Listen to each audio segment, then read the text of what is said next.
खुलुमबाय खुलुमबाय hello guys जोंनि बर' हारिनि आदै मादै आदाबो जोंनि फंबाय बिनानाव लोगोसे बर' हारिनि आंगो लोगोफोर आं मुंसिखौ खालामना नायदों बियाम सोदोब चेनेल लोगोफोर आं क'क्राझार डिस्ट्रिक्ट आरो चिरां डिस्ट्रिक्ट बेबायदिनो गोबां जायगायाव माखासे गावबागाव जेरै इउपिपिएल जेरै बिपिएफ बेफोरबायदिनि केन्डिडेट जायफोर दायो गसंना दं बिथांमोनजों मोगा मोगि लाबोनानै दंफैयो आरो बिनि गेजेराव आं दिनै बाक्सा डिस्ट्रिक्टनि गेजेरावबो जोंहा मुसुलपुर देहेरा आरो बिनि गेजेराव मथंगुरि बायदि बायदि कनस्टिटुयेन्सिनि माखासे केन्डिडेटफोरजों जों मोगा मोगि लाबोबाय आरो दिनै आं दायो 25 नं बागानपारा कनस्टिटुयेन्सिनि एबा समिस्टिनि इउपिपिएल हान्जानि जानानै सोद्रोमा महरै जोंहा दङ मिस्टार कातिराम बार' स' बिथाङा जों बेजों माखासे मोगा मोगि लागोन आरो बिनि सोमोन्दै जों सावरायगोन जे बिथाङा पलिटिकेलाव हाबनायनि सिगां मा खामानि मावोमोन आरो बिथांनि एरियायावहाय बेसेबांखिनि डेभेलप खालामदों सिगांनि फर्मार एमसिएलए आ स' बेवहाय आङो फार्स्टआवनो गिबियावनो बाथ्रा बुङालासिनो नोंथांखौ जोंनि बिएम सोदोब चेनेलाव बरायनाय थाबाय आरो खुलुमनायजों लोगोसे नोंथांमोननिसिमबो आं खुलुमनाय थाबाय स' दायो जोङो माखासे गोबां बिथिङाव जों सावरायबोदों जेरै हमना ला डेभेलपमेन्टनि सायावहाय इरिगेसननि सायाव स्कुलनि सायावहाय लामानि सायावहाय एग्रिकालचारनि सायावहाय स' WPT फरेस्ट बेफोरबायदि गासिबो बिथिङाव जों सावरायबोगासिनो दं माखासे जेसेबांखिनि एमसिएलए आंनो टाइम होदों स' आं नोंथांनि बिथिङाव आंबो बेखौनो सावरायगोन बाट फार्स्ट गिबि जों बेखौनो मिन्थिनो लुबैयो नोंथाङा पलिटिकेलाव हाबनायनि सिगां ओरैनोथ' बे नैथि खेब ना नोंथांनि थाखाय नङा होमबा बे इलेक्सन इलेक्सना नैथि खेब ना स' बे पलिटिकेलाव हाबनायनि सिगां नोंथाङा मा खामानि मावदोंमोन बेखौ रायजो राजानो अननानै फोरमायना होयोब्ला जों बिराद गोसोखौ गोजोननाय मोनगोन बे राजखान्थि हान्जा हाबनायनि सिगां आङो ओरैनो उन्दै समनिफ्रायनो आं जेब्ला गोजौ फरायसालि फरायो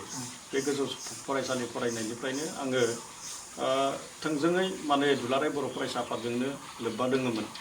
आरो बै हिसाबैनो दाखालि 2015 मायथाइनि 16 फेब्रुवारिसिम आं दुलाराय बर' फरायसा आफादजोंनो लोब्बा थानानै जोबनायाव 2015 मायथाइनि 16 फेब्रुवारियाव माने दुलाराय बर' फरायसा आफादनिफ्राय जोङो माने आजिरा लादोंमोन आरो साइमल्टेनियासलि बै समाव जोंनि ओनसोलाव मोनसे गेजेर फरायसालि आरो बे गेजेर फरायसालियाव गाहाय फोरोंगिरि नांगौ जादोंमोन 2003 मायथाइयाव आरो बे 2003 मायथाइयाव आंनि जि डकुमेन्ट्स बे डकुमेन्ट्सखौ लांनानै बे गेजेर फरायसालिया गाहाय फोरोंगिरिनि जि बिबान बे बिबानखौ बिथांमोना बै समाव होदोंमोन आरो बै हिसाबैनो 2013 मायथाइयाव जेब्ला आसाम सरकारा बै समनि आसाम सरकारा जेब्ला माने स्कुलनि पस्टफोरखौ जेब्ला सरकारि खालामदोंमोन प्रभिन्सियेलाइज खालामदोंमोन आरो बै समाव आंबो बे गुग्लामारि बिजयपुर गेजेर फरायसालिनि गाहाय फोरोंगिरि हिसाबै आंनि जि साकरि बे साकरियाबो जाफादोंमन आरो बै हिसाबैनो आं 2013 मायथाइनिफ्राय बिटिसि इलेक्सन 2015 मायथाइनि आगोलसिम आं बेवहाय माने फोरोंगिरि हिसाबै मावनानै दङमोन आरो थारैनो 2015 मायथाइनि जि 16 फेब्रुवारियाव सनितपुर जिल्लायाव जानाय जि बोसोरसालिया जथुमा दुलाराय बर' फरायसा आफादनि बे दुलाराय बर' फरायसा आफादनि बोसोरसालिया जथुमायावनो आङो दुलाराय बर' फरायसा आफादनि बुंथिगिरि बिबाननिफ्राय आङो बेवहाय माने बिबानखौ एंगारदोंमोन आरो बै हिसाबैनो सासे फोरोंगिरिखौनो मावनो थाखाय निस्सय आंबो थांखि लानानै ओंखारबोदोंमोन नाथाय जेब्ला बै समनि जिखिनि थासारि बिटिसि ओनसोलाव बा जोंनि नैबे बिटिसि जि ओनसोल बे बिटिसि ओनसोलाव जेरैबायदिहाय मोनसे थासारि बे थासारिया निस्सय बै समाव जोङो गासैबो मिथिगौ दुलाराय बर' फरायसा आफादनि आफादाव बिबान लाहैनायनि आगोलाव आङो बाक्सा जिल्ला दुलाराय बर' फरायसा आफादनिबो आङो आफादगिरिमोन आरो बै हिसाबैनो गासै समाव उन्दै समनिफ्रायनो रायजोफोरजों थानानै जि मोनसे खामानि मावनाय बे खामानि मावनाय हुदाया आंहा दोङोमोन आरो 2015 मायथाइनि जि बिटिसि बिसायख'थि बे बिटिसि बिसायख'थियाव बै समाव बे जोंनि बिटिसि ओनसोलाव थानाय गुबुन गुबुन हारि हारिसा फरायसा आरो गुबुन गुबुन राजखान्थि हान्जा बिसोरो लोगो नांनानै मोनसे पिसिडिआर बे समाव रोनगोरा नार्जारी दुलाराय बर' फरायसा आफादनि बारग' आफादगिरि बिथां रोनगोरा नार्जारीनि दैदेननायाव जि पिसिडिआर बे पिसिडिआरनि गेजेरजों जों बिटिसि इलेक्सनाव जोङो बाहागो लादोंमोन आरो बे हिसाबैनो आंबो नैबे 25 नं बागानपारा समस्तिनि सासे बिजाथि हिसाबै आं बै समाव माने आं गावनि जि फोरोंगिरि साकरि बे फोरोंगिरि साकरिखौ नागारनानै फैदोंमोन आरो जिहेतु गोलाव सम माने रायजो राजाजोंनो थानानै खामानि मावबोदों आरोबाव जिखिनि माने जोंहा नैबे ओनसोलाव आरो लोगोसे जि मोनसे बै समाव जोङो नुनो मोन्दों थांनाय माने बै समाव 10 बोसोरमोन दा 15 बोसोर बे 10 बोसोराव थांनाय 10 बोसोराव माने बिपिएफआ जि मोनसे खाखन बिपिएफनि जि मोनसे खाखन आरो बे खाखनखौ जोङो नुनो मोन्दों जे बिथांमोननि जि मोनसे खाखना खदाय सोबख'नाय खदाय नासयनाय खदाय गादबनाय आरो बे नासयनाय सोबख'नाय गादबनाय आरो बेनि अनगायैबो जि माने बै समाव हारियारि जिखिनि जेंनाफोर दङमोन निश्चय बेफोरखौ बोस्रांनांगौनि थाखायनो बै समाव पिसिडिआरनि गेजेरजों माने बिसायख'थियाव नैबेयाव माने बिसायख'थियाव बाहागो लादोंमोन आरो बे हिसाबैनो आंबो रायजो राजाफोरा मोनसे सोलायनायबो बै समाव नागिरदोंमोन आरो रायजो राजाफोरा नागिरनाय हिसाबैनो आंबो बे बिसायख'थियाव बाहागो लानाय जादोंमोन आरोबाव बे बिसायख'थियाव आं एसे भटनि थाखाय जेननानै थालांदों आरोबाव नैबे समाव जोङो नुनो मोन्दों मा नैबे दाखालि बावैबो पिसिडिआरनि उनाव 2015 मायथाइयावनो इउपिपिएल माने राजखान्थि हान्जाखौ दानाय जादोंमोन आरो बै राजखान्थि हान्जा दानायावबो आङो मुसलपुर जिल्लानि आफादगिरि हिसाबै खामानि मावबाय थादोंमोन दासिमबो जिल्ला आफादनि आफादगिरि हिसाबै आं बिबान लानानै खामानि मावबाय थादों आरो आथिखालाव गोदानै जोंनि इउपिपिएलनि आफादगिरि दुलाराय बर' फरायसा आफादनि बारग' आफादगिरि बिथां प्रमद बर' बिथांनि जि आफाद दैदेननाय बे आफाद दैदेननायाव जि मोनसे बिटिआर सुक्तिनि उनाव जिखिनि मोनसे थौ बे थौजों निश्चय जोङो नुनो मोन्दों दे फैबाय थानाय जि दाखालि बावै जि जानो गोनां बिसायख'थि बे बिसायख'थियाव बेथ' जायाखिसै जोङो गासैबो मिथिजोब्बाय जितु कभिड-19 बे कभिड-19नि जि मोनसे माने साग्लोबसारनाय जि मोनसे बेराम बे बेरामनि थाखायनो 4 एप्रिलाव जानो गोनां जि बिटिसि बिसायख'थि बे बिटिसि बिसायख'थिया दोनथ'नानै दासिमबो माब्ला जागोन बेनि माने थिरांथा गैया थेवबो जिहेतु नैबे 2020 मायथाइनि नैबे बिसायख'थियाव बिटिसि बिसायख'थियाव आंखौनो बागानपारा समस्तिनि बागानपारा बियाबाव आरोबाव माने इउपिपिएलनि केन्डिडेट हिसाबै जिहेतु बिजाथि हिसाबै जिहेतु होबाय आरो बे हिसाबैनो जों दा नैबे 25 नं माने बागानपारा बियाबाव जों आं हिसाबै आरो जोंनि जे राजखान्थि हान्जा हिसाबै जोङो खामानि मावबाय थादों दा बेवहाय नुदों जोङो दिनैनि समाव थांनाय 15 बोसोराव बागानपारा समस्तिया जेरैबायदि जौगानांगौ बेबायदि जौगानायखौ जोङो नुनो मोनाखै दासिमबो बागानपारा समस्तिया बा बागानपाराल' नङा बियो एन्टायार बाक्सा डिस्ट्रिक्ट ना एन्टायार बाक्सा डिस्ट्रिक्ट बे बाक्सा डिस्ट्रिक्टनिनो बागानपारायाबो मोनसे बियाब हिसाबै मोनसे समस्ति हिसाबै जों बेवहाय नुनो मोन्दों दे बेवहाय जिखिनि जेंनाफोर बे जेंनाखौ खिन्थु जोङो दासिमबो जोङो फोजोबस्रांनाय बा जोबस्रांनायखौ जोङो नुनो मोनाखै जेरैहाय गोदोनिफ्रायनो बेवहाय माने लोंग्रा दैनि जिखिनि जेंना जोंनि साहा ओनसोल जोंहा नया बस्ति दङ सुबुनकाटा दङ जपादं दङ बे साहा ओनसोलाव दासिमबो जोंनि रायजो राजाफ्रा गोग्गो दै जोङो मोनलोङा आरो बे गोग्गो दै मोनलोंनायनि जिखिनि राहा बे राहाखौ थांनाय 15 बोसोराव बिपिएफ सरकारा बेखौ खालामनानै होनो हायाखिसै आरो बेनि अनगायैबो थांनाय जि 15 बोसोर बे 15 बोसोराव जि हान्थामेलानि जि लामानि रड कमिउनिकेसनानो होन बे हान्थामेलाफोरा एसेबो जोङो जौगानायखौ नुनो मोनाखिसै एसेबो जों जौगानाय नुनो मोनाखै बेनि अनगायैबो 15 बोसोरा बिराद गोलाव मोनसे सम आरो बे 15 बोसोराव जोङो नुनो मोन्दों मा नैबे जोंनि बागानपारा बियाबनि सिङाव थानाय बे ओनसोलाव मोनसेबो हायार इडुकेसन इनस्टिटिउसन जोङो गायसननाय बा हायार इडुकेसन जोङो गायसननायखौ नुनो मोनासै बे थांनायाव दोङो जोंहा माने जि गोदोनिफ्रायनो जिखिनि माने गोजौ फरायसालिफोर दोङो बे गोजौ फरायसालियानोल' दासिमबो दोंबाय थायो नाथाय बेवहाय जेबो हायार इडुकेसननि दा बिटिसि सरकारनि गेजेरजों जेबो मोनसेबो हायार इडुकेसन इनस्टिटिउसन बेवहाय जायाखै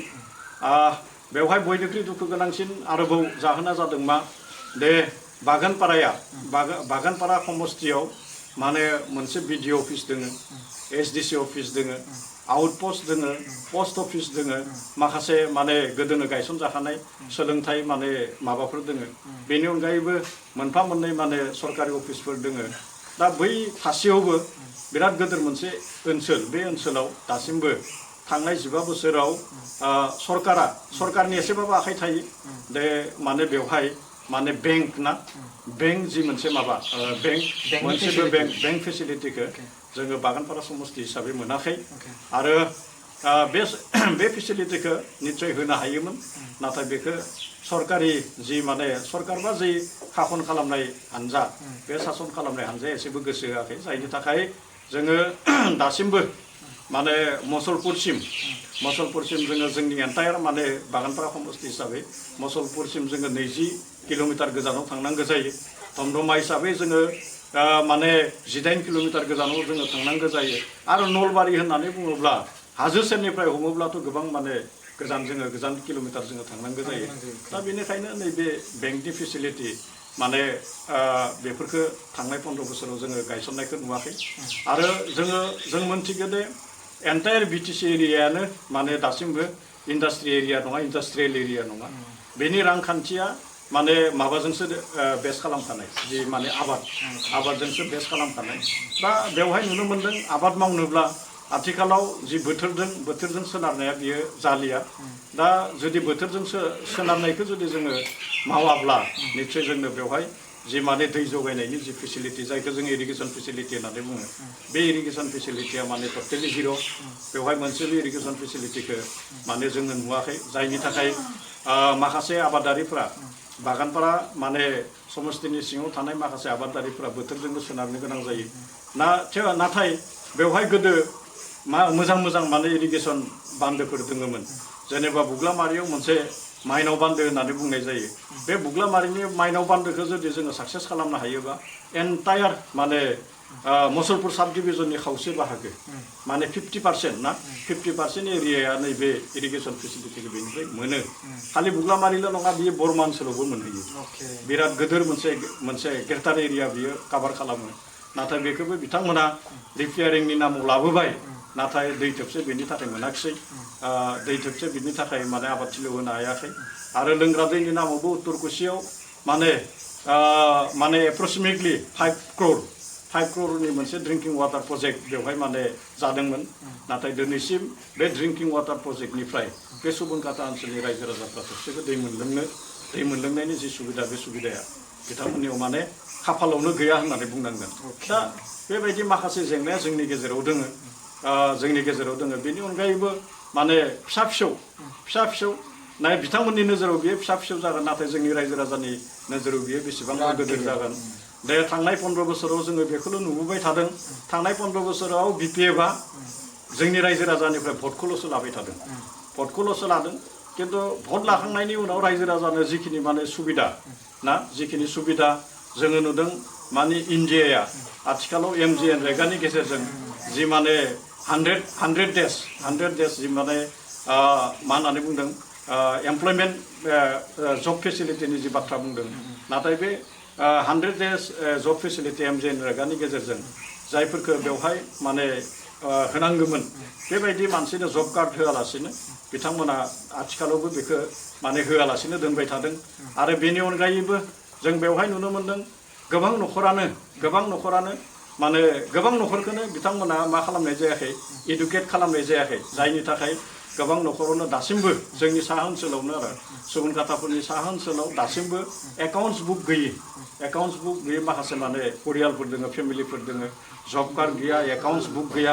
जायनि थाखाय गभर्नमेन्टआ मायबा मोनसे माने माबा होनायखौबो मा होननानै बुंदों मायबा मोनसे मदद होनायखौबो लानो हायि मोनसे अबस्था दे दा नैबे COVID-19नि जिखिनि माने जिखिनि गभर्नमेन्टआ एफा एनै माने माबा होदों बा एसे एफा एनै रिलिफ बा हेल्प होदों बे सुबिदाखौ लानो थाखायनो गोबां मानसिनियाव माने मा गैया एकाउन्ट्स नाम्बारफोर गैया दा बेनिखायनो बैफोरनिफ्राय डिप्राइभ जादों खालि भटखौल' लानो रोंदों आरो बेवहाय माने डिप्राइभ जानायखौ जोङो नुनो मोनबाय थादों आरो थांनाय नैबे 5 बोसोराव दाखालि बावैसो माने जि टार्म जोबनाय 27 माने मा होनना बुंदों 27 एप्रिलाव बे टार्म जोबनायाव दाखालि बावैसो बारग'नाय MCLA फलिन्द्र बसुमतारी बिथांनि दिनावथ' बिथाङा गावनो दाखालि बुंदों आं मोनसे इन्टारभिउआव नुदों बे बिथाङा खामानि मावनो हायाखै होनना बिथाङा गावनो बुंनानै लानाय बे मोनसे माबाखौ आं नुदों इन्टारभिउखौ बियो बिथाङा गावनो सिकार मानिदों बिथाङा गावनो माने कनफेस जादों बे खामानिखौ मावनो हामाराखै मावनो हायाखै बिथाङा जोंबो बेखौनो नुदों बे गोबां खामानिफ्रा आद्रा जानानै दंबाय थायो जेरै PMAY आ गोबां न' माने दासिमबो जोंनि बेनिफिसारिफ्रा जायफ्रा माने गंसेल' न' दङमोन बे गंसेल' न' थानायाव माने दासिमबो माने न'खौ लुफुंनो हायियाव जोंनि गोबां माने रायजो राजाफ्रा बेनिफिसारिफ्रा माने हालायाखै जादों अखाबा अखा सान्दुंबा सान्दुं बिदि थानांगोननि जि मोनसे अबस्था बे अबस्थाया दोङो नोंथांमोना बेखौ एसे जुदि गिदिंब्लानो बेखौ मोनगोन दा बेनिखायनो बेनि अनगायैबो माने गोबां माने मा होननानै बुंदों देहा फाहामसालिनि जिखिनि जेंनाफोर हस्पिटाल बे हस्पिटालफोराबो माने गोबां माने जेंनायाव दोङो जोङो बेखौ नुदों दा बेनिखायनो जि फैबाय थानाय सम बे फैबाय थानाय समाव दा बे BTC बा नैबे बागानपारा बियाबनि जि रायजो राजाफोर बेवहाय गुबुन हारि हारिसा ना गुबुन हारि दा बेवहाय बर' राव हारियानो होन बा गुबुन असमिया रावारिनि सुबुंफोरखौनो होन माने सोलायनायखौबो नागिरदों आरो बे हिसाबै निस्सय बे नैबे दाखालि जानायबाथ' जोङो देरहालांखाबायमोन माने देरहानायनि फिथाइखौ जों मोनबायमोन दाबो जोङो फैबाय थानाय जि BTC इलेक्सन बे BTC इलेक्सनाव बेखौ माब्ला जायो दासिम जों बुंनो हाया निस्सय बेखौ टाइमाव समाव जेब्ला माने बिसायख'थिखौ खुंनो हानाय सम फैगोन थारैनो बेखौ आसामनि बिसायख'थि आय'गा बेखौ फोसावगोन आरो फैबाय थानाय जि मोनसे सम बे समाव जोङो बागानपारा समस्तियाव UPPLआ थामहिनबा आं माने गोबां भट लानानै देरहालांगोन जों बेखौ दासिम जोङो मोनदों आरो बियो देरहागोना जोंहा 100% रोखा जानानै दङ स' 100% मिन्स कनफिडेन्स दङ कनफिडेन्ट 100% कनफिडेन्ट स' बेनि गेजेरावहाय नोंथांमोननियाव दं मोनसे माने बयनिबो न'खराव सोलायगोन नङा होमबा बा गामि UPPL न'खर UPPL होननाय मोनसे माबा दंना स' बे बिथिंखौ लानानै नोंथांमोना दावगायगासिनो दं आरो बिनि गेजेरावहाय नोंथांमोननि बे स्ल'गानखौ बयबो एक्सेप्ट खालामदोंना बे थारमाने जों नैबेनो आरो जों मोनसे बाथ्राखौ जों रायलायदों आरो बे हिसाबैनो जोंनि मावथिफ्रा खामानि मावबाय थादों जों जुदि भटआव जुदि देरहानांगोनब्ला जोङो न'खरावनो देरहानानै फैखानांगोन भटआव जुदि जोङो देरहानांगोनब्ला जोङो न'खरावनो देरहानानै फैनांगोन आरो बे मोन्थोरखौनो लानानै आरो जोंहा UPPLआ मोनसे मोन्थोर दोङो माने न'खर UPPL गामि UPPL आरो बे न'खर UPPL गामि UPPLखौनो लानानै जोङो खामानि मावदों आरो बेवहाय गोबां माने जिखिनि रायजो राजाफोर दोङो जिखिनि माने थागिबिफोर दोङो निस्सय बिथांमोना जोंखौ मदद होदों दे बै हिसाबैनो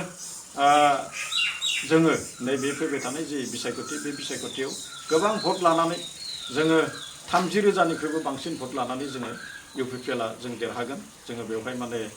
जोंनि कर्मि लोगोसे आंबो बिजाथि हिसाबै माने 100% कनफिडेन्ट आरो 100% जों फोथायनाय दङ स' एग्रिकालचार सेक्टर इरिगेसन सेक्टरनि बाथ्रा बुंबाय नोंथाङा अके माने डेभेलपनि सायाव इरिगेसन स' बिराद गिदिर मा होनदों बे दैबाना जाग्राया बे दैबाना जाग्रायाथ' पाग्लादिया बियो माने जार तालुक ओनसोल दोङो जार तालुक आरो गरबिथोर बेजों गोबां खैफोद मोनो आरो माबाने आबादारिफोरा गोबां खैफोद आरो बेवहाय हा खुरखानाय बोसोरि हा खुरखानाया जोङो नैबे मा होननानै बुंदों बागानपारा बियाबा बागानपारा समस्तिनि सानजाजों दोङो फाग्ला दैमा आरो माने सानजाजों फाग्ला दैमा आरो सोनाबजों दिरुं दैमा होननानै मोननै दैमाया माने सानजाजों आरो सोनाबजों बोहैयो आरो माने नोंथांनि बे समस्तिखौ बे बेंनानै दं बेंनानै दोङो आरो बेवहाय माने गोबां माने जिखिनि हा खुरखानाय आरो दैबाना बे हा खुरखानाय आरो दैबानाया बियो जाबाय थायो पाग्ला दैमाया बांसिनखे माने दैबाना बोसोरै बियो खालामो आरो बेवहाय माथरि गैया आरो बे माथरिखौ होयोब्लानो निस्सय दैबानानिफ्राय बियो खारग'गोन दाथ' मा जादों 2019 मायथाइनि जि दैबाना बे दैबानायाव जार तालुक होननाय ओनसोलाव गोबां माने बेवहाय बायदों आरो बायनानै माथरियानो गैखाया माने बेजों माने गोदान दैया लामा लादों आरो बियो थांनाय बोसोरसे नैबे बोसोरसे होननानै बुंनांगोन बे बोसोरसेयाव बे जार तालुक ओनसोला बेवहाय माने गरबिथोर बेरबिरि माने बरखिराल बे ओनसोलफोरा माने थांनाय फैनायनि जि मोनसे सुबिदा बे थांनाय फैनायनि सुबिदाया 100% माने गैया जानानै दोङो। स' नोंथांनि एरियायावहाय गोबां प्रब्लेम दं हस्पिटालनि सायावहाय बेंकिंनि सायावहाय स्कुलनि सायावहाय एग्रिकालचारनि सायावहाय इरिगेसन बायदिसिना आरो बिनि गेजेरावहाय नेटवर्क सार्भिस दहाय बुंदोंमोन नोंथाङा नेटवर्क सार्भिसाथ' एखेबारे गाज्रि दा जोंनियाव अफिसियेल माने गभर्नमेन्ट अफिसफोर दोङो बे गभर्नमेन्ट अफिसफोरा जिखिनि माने नेटवर्क माने बेस्ट ना नेटवर्क बेस्ट जिखिनि माने आथिखालावथ' माने गाहाय मन्थ्रिया होनदों डिजिटेल इन्डियानि बाथ्रा आरो जुदि बेवहाय डिजिटेल इन्डियानि जुदि बाथ्रा बुङोब्ला बेवहाय जुदि नेटवर्क माने माबाया जुदि सार्भिसा जुदि थायाब्ला बोरैहाय जोङो डिजिटेल इन्डिया खालामनायनि बाथ्रा आरो बोरैहाय नैबे जोङो दा बेनिखायनो डिप्राइभ जानानै दंबाय थायो बे बागानपारायाव आं दहायनो बुंदों जोंहा बेवहाय मोनसे सार्कोल अफिस दोङो बेवहाय जोंहा माने ब्लक डेभेलपमेन्ट अफिस दोङो आरो बेनि अनगायैबो पस्ट अफिस दोङो आरो बैफोरो मा जायो दे जिखिनि माने नेट सार्भिस बे नेट सार्भिसनिफ्राय माने सानफ्रोमबो डिप्राइभ जानानै थानाङो आरो जायनि थाखाय माने गोबां माने जोंनि रायजो राजाफ्रा प्रब्लेम फेस जानांगौ जायो खामानिफ्राबो थालाङो दा बेनिखायनो जिहेतु बेफोर सुबिदाफ्रा दोङो आरो बियो जेरैबायदिहाय माने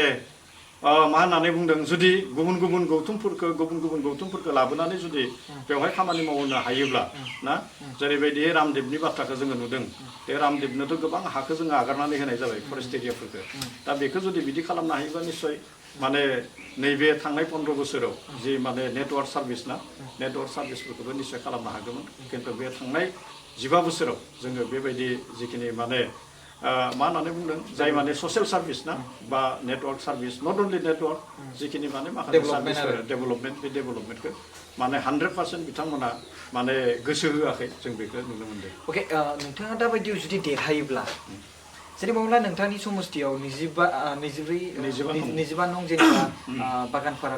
समस्थियावहाय जुदि नोंथाङा जुदि देरहायोब्ला रिपाब्लिक हान्जा जानानै फार्स्ट बिथिङाव नैबे प्रजेक्टआ आंनि थाखाय बिराद इम्पर्टेन्ट आइ हेभ टु डु दिस माने बेखौ आं मावथारनांगौ दा बेवहाय बांसिन माने मावथारनांगौआ जोङो लोंग्रा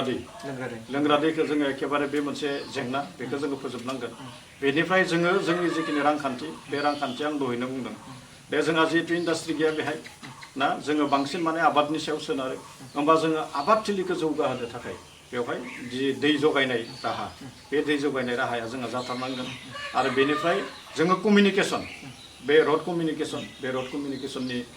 माने माबाया जोङो बेखौ खालामनांगोन लोंग्रा दै आरो नैबे मा होननानै बुंदों नैबे लामा आरो नैबे मा होननानै बुंदों बे आबादनि थाखाय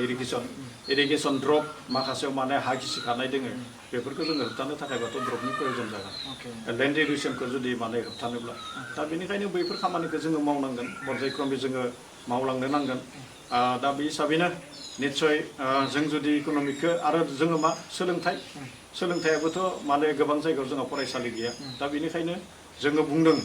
माने नैबे एकर्डिं टु माने RTE माने जोङो बेवहाय माखासे फरायसालि गायसननायनि बाथ्राखौबो जोङो सानदों जेराव नांगौ आरो दा बेनिखायनो बेबायदिनो जोङो सोलोंथाइनि सायाव देहा फाहामसालिनि सायाव आरो बेनि अनगायैबो जिहेतु जोंहा जिब जुनार जोङो माने साहा ओनसोलावथ' जिहेतु आं दहायनो बुंदों इन्डास्ट्रि गैया दा बेवहाय जोङो माखासे सुबुङा जोंहा जिब जुनार फिसियो अमा फिसियो दाउ फिसियो बेबायदि फिसिनायखौ जोङो रैखा खालामनोबाथ' जोंनो बेवहाय जुनार फाहामसालिया थानांगोन दा बेफोरनि जिखिनि फेसिलिटि बे फेसिलिटियाबो 100% गैया जानानै दङ आरो जों मोनसे प्लेनिं खालामदो दे जिहेतु बिटिआर गोरोबथा बे बिटिआर गोरोबथायाव माने जायखौ जोङो माने स्मल स्केल इन्डास्ट्रिनि जोंहा बेवहाय मोनसे वान अफ दि डिपार्टमेन्टआ दङ आरो बे हिसाबै निस्सय जोङो जोंनि नैबे ओनसोलावबो माने बे माखासे स्मल स्केल इन्डास्ट्रिखौ जोङो माबा खालामनो हागोन जोङो गायसननो हागोन आरो बेफोरखौ बेबायदिनो जोङो जोंनि जिखिनि माने इडुकेटेड आनएमप्लयडखौ जोङो माने जि मोनसे जब अपरचुनिटि बे मोनसे जब अपरचुनिटिखौ निस्सय जोङो क्रिएट खालामनो हागोन जोंहा मोनसे फोथायनाय दङ आं मोनसे फोथायनाय दङ आरो बेबायदिनो निस्सय जोङो पर्यायक्रमै लोंग्रा दै लोगोसे माने आबादारिफोरनि थाखाय माने मा होननानै बुंदों बेखौ दै जगायनाय जि राहा बेनि अनगायैबो जोङो माने देहा फाहामसालि जुनार बैफोरखौ आरो जोङो लामानि जि फोनांजाबनाय राहा बेफोरखौ जोङो मावलांनायनि जि थांखि दङ बे थांखिखौ जोङो निश्चय मावफुंगोन थेंक इउ स' माच जों दिनै जों मिस्टार कातिराम बर'जों जों गोबां मोगा मोगि खालामबाय बिथांनि जायगायाव जि जेंना दङ जि 15 बोसोरनि गेजेराव जेसेबांखि डेभेलपमेन्टनि गोनांथि बै डेभेलपमेन्टखौ जायाखै होननानै बिथाङा बुंदों आरो नोंथांमोना बिनि खुगानिफ्राय मोननो हादों दायो गोबां प्रब्लेम दङ बिथांनि जायगायावहाय इरिगेसन सायावहाय आरो बिनिफ्राय एग्रिकालचार नेटवर्कनि सायावहाय इडुकेसन बेंकिं हस्टेल बायदिसिना बिथिङावनो गासिबो लामानि बिथिङावबो गोबां प्रब्लेम दङ बिथाङा मख'नानै होजोबबाय स' थेंक इउ स' माच सार आसा खालामो नोंथांनि बे थांखिखौ माने मावफुंनायावहाय माखासे मोनसे भट रायजोफ्रा सानै हयै होगोन आरो नोंथांजों रायज्लायनानै नोंथांनि दुखु आरो माने सान्थौखौ नुनानै रायजो राजाफ्रा निस्सय भट होगोन आं बेखौ सानो नोंथाङा जुदि मोजां खामानि मावदोंब्ला इसोरा जेब्लाबो बेखौ मदद खालामगोन स' दसे सम होनायनि थाखाय जोंनि बिएम सेटआप चेनेल भिउवारफोरखौ लोगोसे नोंथांमोनाबो नायनानै सम होनायनि थाखाय बेखौ धन्यबाद आरो थेंक इउ जासिबाय खुलुमनायजों लोगोसे आरो नोंथांखौबो गोसो गोरबोजों आंनिफ्रायबो नोंथांनिसिम माने साबायखर थाबाय थेंक इउ